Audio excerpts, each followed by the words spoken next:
और आपको बताना चाहता हूं कि आज एक ऐसी कार्रवाई जो है बीएमसी ने अंजाम दी है कंगना रनौत के घर के ऊपर, जो आप सभी को पता है कि उसके घर को डिमोलिश किया गया है।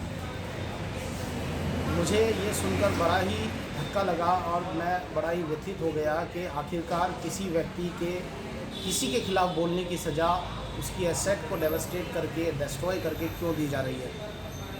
ये देश आज़ाद हुआ था ना, तो freedom of speech and expression सबके लिए था, लेकिन ये नहीं था कि मैं ये नहीं कहूँगा कि आप उस freedom of speech and expression का इस्तेमाल गलत करें और देश के खिलाफ बोलें, ये भी जायज़ नहीं है।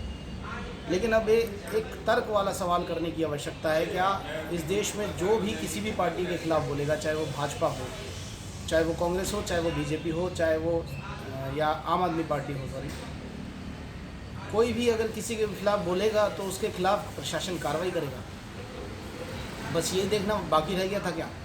ये उन कायरों के लिए मैं वीडियो बना रहा हूँ जो पार्टियों की चापलूसी करते हैं, और उन कायरों को ये भी नहीं पता होता है कि संविधान कैसे बना था और इस संविधान को बनाने में क्या हुआ था और देश को आज़ादी कैसे मिली थी।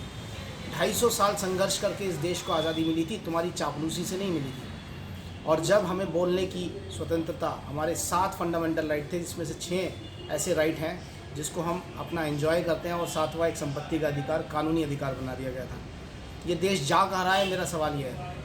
कंगना रनौत ने किसी भी सरकार के खिलाफ बोला हो या किसी भी नेता के खिलाफ बोला हो, उसके घर पे जो कार्रवाई की गई है ना, वो आपके भी घर पे हो सकती है, चाहे आप बीजेपी के कार्यकर्ता हैं, चाहे आप कांग्रेस के कार्यकर्ता हैं, चाहे आप आम आदमी के पार्टी के कार्यकर्ता हैं। इस देश में बोलने की आज़ादी के लिए ही हमने अंग्रेज़ों से छीनी थी। हमने इसी बात से सड़कों पे आके संघर्ष किया था कि हम किसी के भी खिलाफ बोल सकते हैं, चाहे वो प्रधानमंत्री क्यों ना हो देश का, चाहे वो किसी भी देश का लीडर क्यों ना हो, नेता क्यों ना हो। लेकिन अब क्या होता जा रहा है कि पूरे देश में जो भी बोल रहा है उसके खिलाफ ये प्रशासन, उसके खिलाफ ये नेता, ये पूरी कार्रवाई करवा रहे हैं। ऐसा कब तक चलेगा? और मैं यही कहना चाहता हूँ कि आप चापलूसी में लगे रहो और आप पार्टियों की चापलूसी करो। आपकी कोई न्यूट्रल सोच नहीं है कि आप, क्योंकि आपने पढ़ाई नहीं है तो आपकी न्यूट्रल सोच क्या होगी? आपको पता ही नहीं है कि 250 साल देश आज़ाद कैसे हो। आपको ये भी नहीं पता कि संविधान क्या होता है। संविधान की दुहाई देने वालों, शर्म करो, तुम्हारा देश खत्म है, तुम्हारा देश टूटने वाला है, और शर्म करो।